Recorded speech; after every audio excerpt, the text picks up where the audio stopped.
Hey everyone, welcome back to another video. In today's video, I'll show you how to remove someone on Facebook Messenger.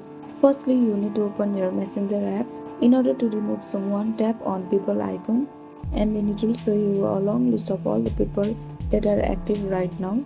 So to remove someone, tap on his or her username.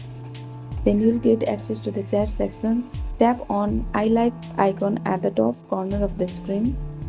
Messenger is tied to Facebook, so if you are connected with somebody on Facebook, then you will also be connected with them on Messenger. But here you have got the two options in Messenger. You can block them simply tapping on block, and then you can unfriend them on Facebook, prevents unwanted contact with them, and also if you block them they won't be notified.